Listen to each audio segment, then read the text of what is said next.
warm welcome to Business Today Television India Today Group. Joining me is Mr. Manish Prasad, President and Managing Director of SAP India Subcontinent. Manish, thank you for joining us on Business Today and welcome to Delhi. Pleasure is all mine and thank you for having me here. Yeah, so you've introduced, of course, SAP has unveiled Sovereign Cloud in India. I must ask you, what makes India an interesting market for this? Actually, quite a few things. One, obviously, we are the fourth largest economy globally, probably the fastest growing economy on this planet. We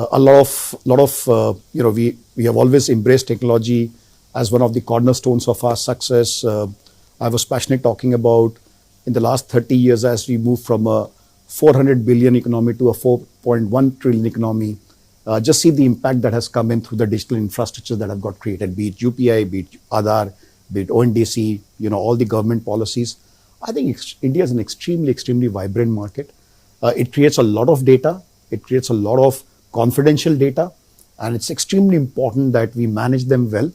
At the same time, the growth of the nation and irrespective of the size of the organization, every organization has to grow by 3x, 4x in a very short period of time, which means that they have to embrace technology at a pace, at a scale, at a speed by using all the global platforms that are available to them.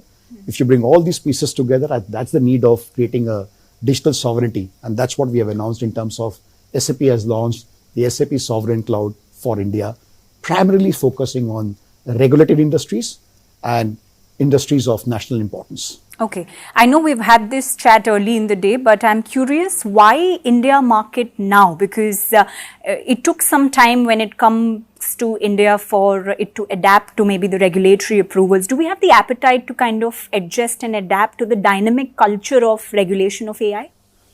Look, I think the story is not only limited to AI, right? I think we have to understand that innovation and regulation will go hand in hand.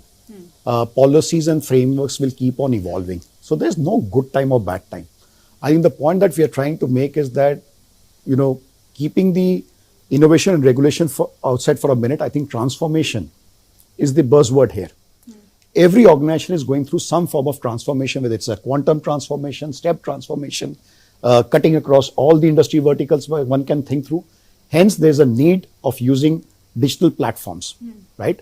And for digital platforms in some specific industries, have to be secure, has to be resilient, has to be reliable, and that's where the sovereignty starts coming in, right? So if you look at probably all the regulated industries in financial services or utilities or some of the downstream, upstream oil and gas companies, you look at some of the government and federal agencies, they are for the national interest. And in fact, every organization has a national interest. But the point I'm trying to make is that there's a need of creating data sovereignty, digital sovereignty for them.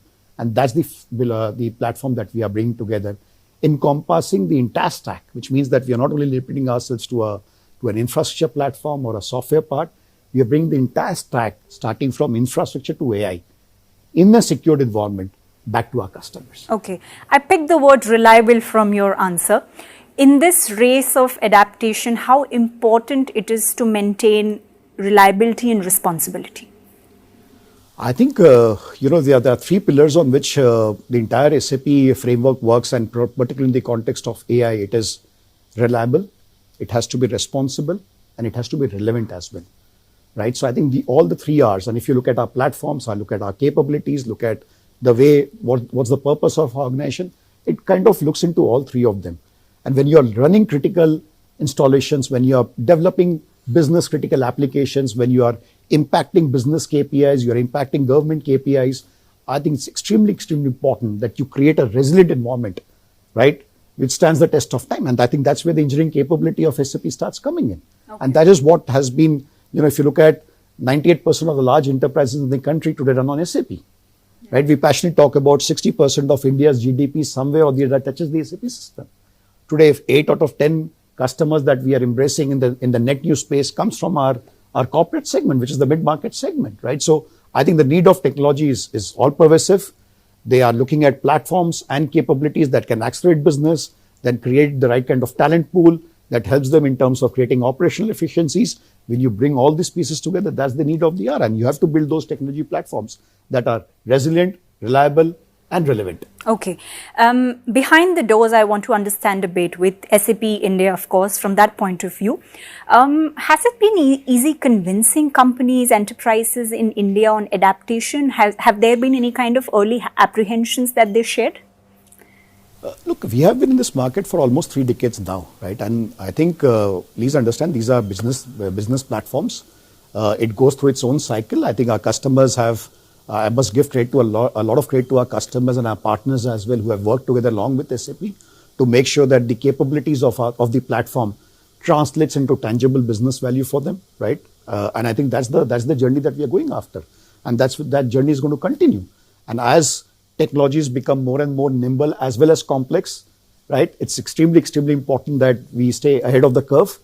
We bring the best of our capabilities in the context of our business conversations, and make it relevant for our customers. Great.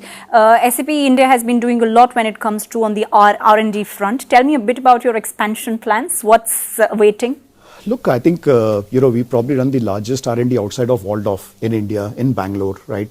We have our SAP labs, roughly about 14,000 people, growing well. We recently opened a new center, a new innovation park in Bangalore, closer to the new airport. I think we are extremely bullish about this country and the amount of talent, the right kind of talent which is available, the frugality of our customers, the way the market is shaping up, and I think we are totally committed to this country, and why not? I mean, we are the fastest growing market globally for any organization.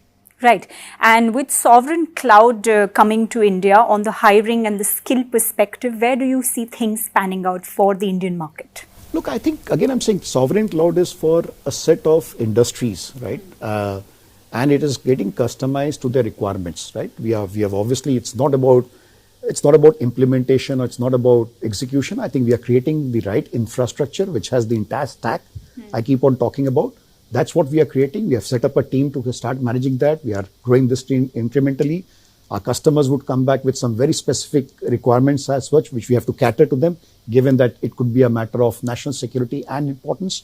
I think that's how this is evolving. So this is the complete SAP end-to-end platform which is getting covered in the arm of sovereignty. Right. Manish, you did tap on digital infrastructure, and that's where I want to come. We are in a fast evolving geopolitical situation currently, and look left, we have competition, look right, we have competition. Do you think that India still has a lot of work to do, at least when it comes to its infra evolving on the digital perspective, if I'm comparing it with, say, the big ones like that of US or China?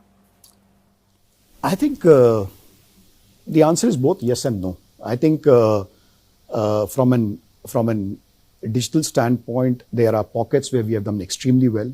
We are just right ahead of the curve. But if you ask me about in terms of inclusivity, have we gone very deep into it? Have we gone very wide in terms of going to the hinterland and going to the last mile? I think there's a lot of work that needs to be done there. Our economy also has to kind of support a lot of employment generation. I think both the government and the industries are doing their bit in terms of creating that. I think we have to create, so it's like, yes, we have pockets of excellence. There are pockets where we need to improve, but we also have the vantage point in terms of being able to do that simply because of on one side, we have a growth culture. On the other hand, we have an extremely resilient and a talented pool that is available.